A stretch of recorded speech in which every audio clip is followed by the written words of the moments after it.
Warahmatullahi wabarakatuh. Waalaikumsalam warahmatullahi wabarakatuh. Sebelum kita mengawali pembelajaran hari ini, kita berdoa dulu sesuai dengan kebiasaan pada kelas. Ketua kelasnya di Faizah, silakan dipimpin teman-temannya untuk berdoa.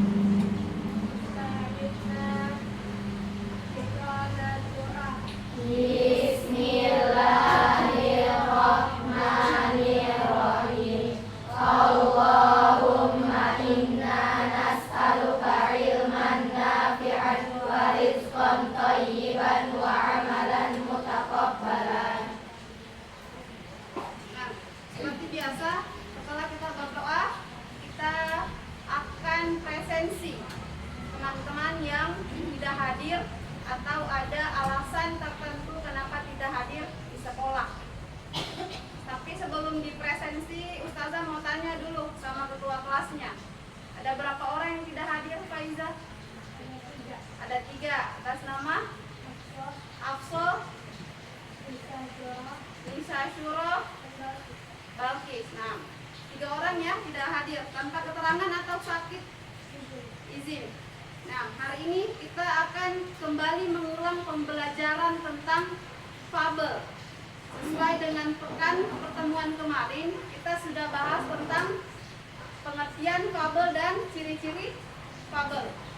Sebelum kita masuk materi, saya mau tanya, sebelum kalian masuk di kelas 7 ini, di pengalaman kemarin, pernahkah kalian ke suatu tempat, misalnya kebun binatang, atau pernah lihat hewan-hewan yang banyak selain kebun binatang?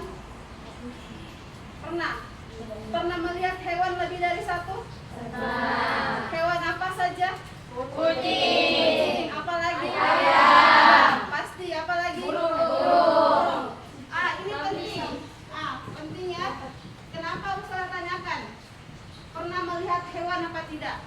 Karena untuk merefresh pikiran kita di pekan kemarin pembelajaran, ternyata fabel ini dibintangi oleh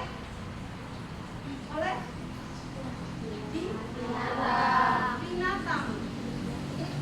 Ya, binatang itu kalau secara kasar, secara bahasa disebutkan sama teman tak kasar.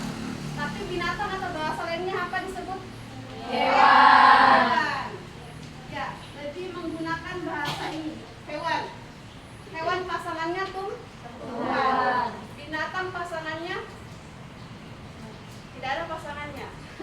Jadi begini, binatang atau hewan merupakan tokoh utama dari fabel. Jadi kalau saya tanya apa fabel? Rifko, apa fabel? Adalah cerita yang dibintangi atau yang ditokoh utamai dari hewan. Dia tokoh utamanya hewan semua. Ada kancil, buaya, ayam, apa semua ada semua. Pernah dengar cerita kancil dengan buaya? Nah, itu adalah salah satu atau jenis teks fabel. Ustazah rasa tentang pengertian fabel sudah bisa di luar kepala. Kita lanjut materi tentang unsur intrinsik fabel. Silahkan ditulis. Unsur intrinsik pertama ada tokoh. Tokoh adalah peran yang ada dalam suatu cerita. Siapa tadi tokohnya? Hewan. Ada banyak karakter dalam fabel karena banyak jenis hewan. Intrinsik kedua, watak. Watak ini kalau bahasa Indonesianya apa? Penokohan atau perwatakan. Jenis karakter tokoh ada berapa? Yang jahat itu apa? Yang jahat disebut apa? Antagonis. Apalagi? Protagonis. Ada banyak ya, tapi yang disebut adalah tokoh antagonis. Nah, kalau dalam fabel itu bercampur dia, ada banyak perannya. Intrinsik ketiga ada latar. Latar terdiri dari apa? Waktu,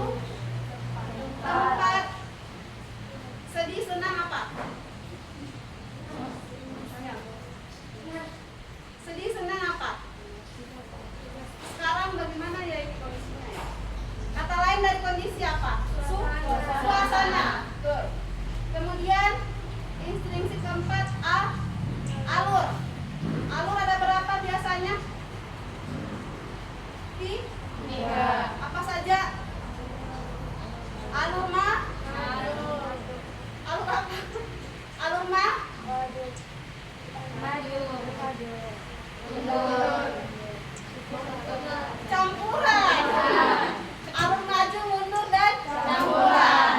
Kalau begini berarti dia di mix, campur, dicampur antara maju dengan mundur. Nah, instruksi kelima, sudut pandang.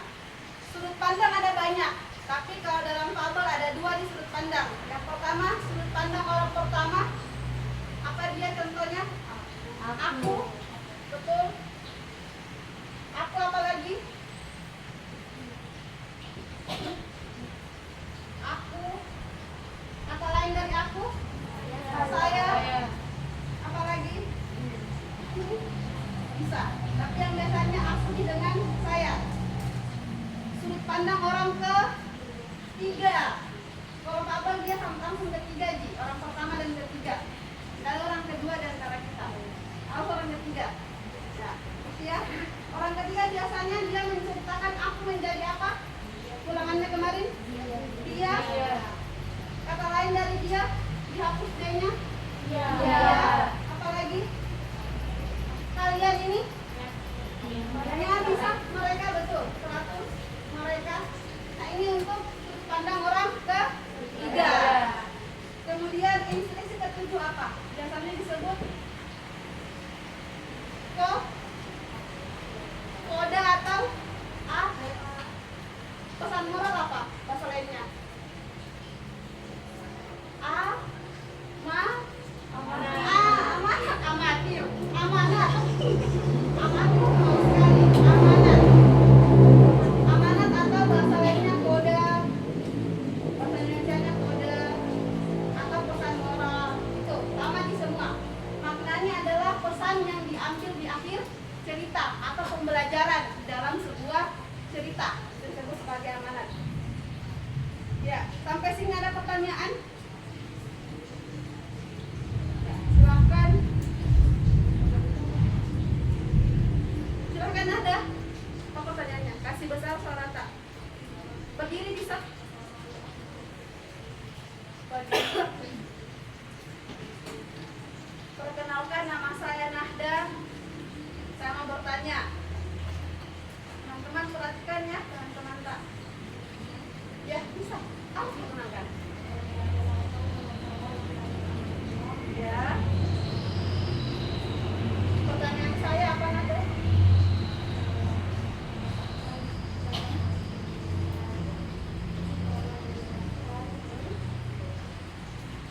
Nyontek. Apa? Kenapa harus ada tema dalam fabel? Oke. Pertanyaannya bagus, menarik. Ada yang mau mencoba untuk menjawab pertanyaan Nanda? Kenapa harus ada tema dalam fabel?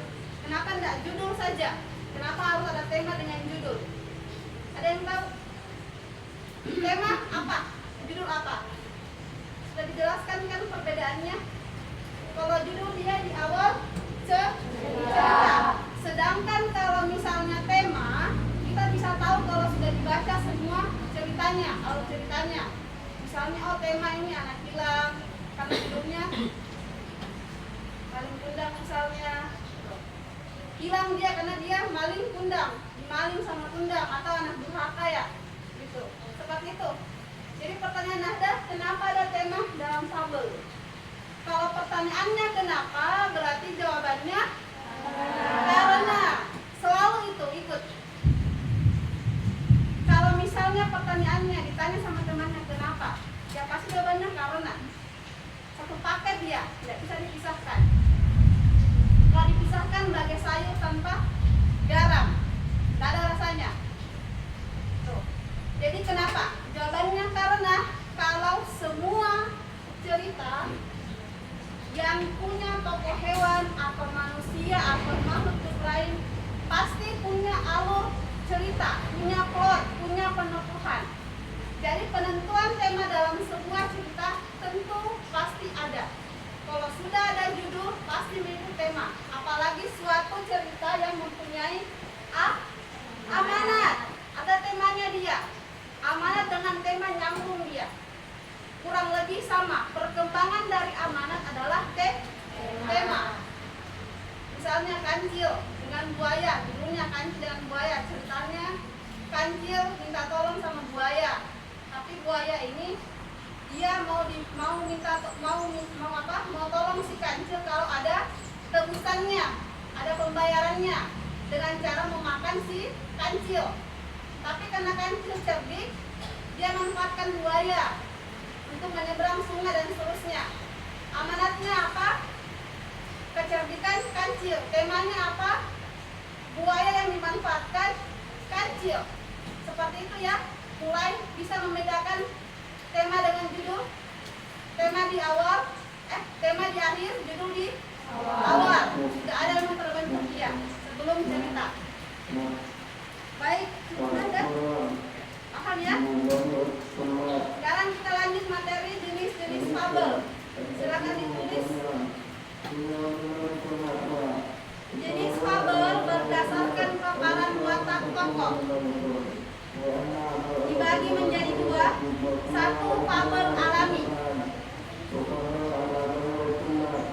Fabel alami yaitu menggunakan watak tokoh binatang atau kondisi alam nyata. Dua, fabel adaptasi.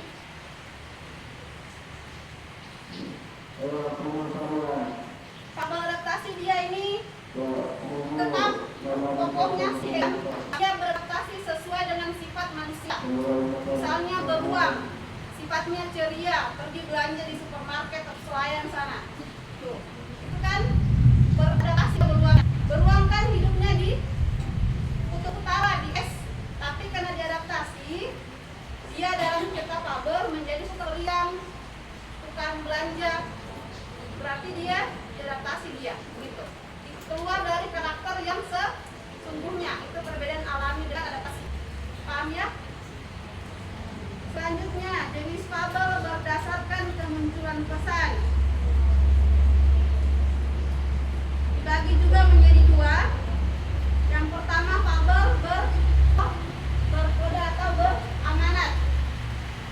Yang kedua, tanpa koda atau amanat. Ternyata dia ada cerita yang pernah kalian lihat atau nonton atau baca, sebuah cerita yang menggantung, tidak ada jalan keluarnya. Nah, itu disebut sebagai koda, cerita tanpa koda atau amanat.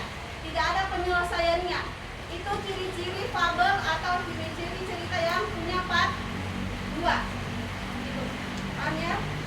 Kemudian jenis ketiga, berdasarkan kemunculan waktu.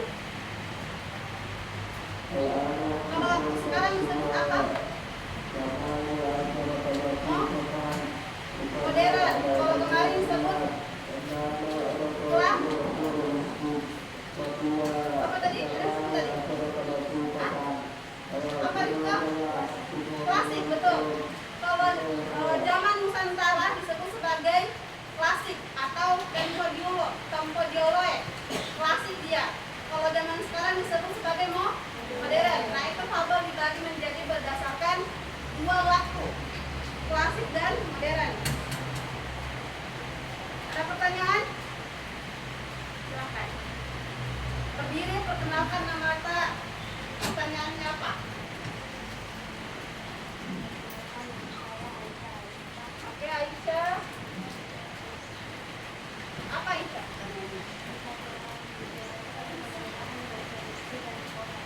Perbedaan resolusi dan koda.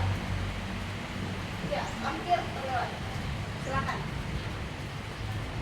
Jadi pertanyaannya Aisyah, apa itu bedanya resolusi sama koda? Ada yang mampu atau mencoba menjelaskan? Kita terbatas oleh waktu. Kita lanjutkan pekan depan. PR-nya ini. Assalamualaikum warahmatullahi wabarakatuh. Waalaikumsalam warahmatullahi wabarakatuh. Subhanallah.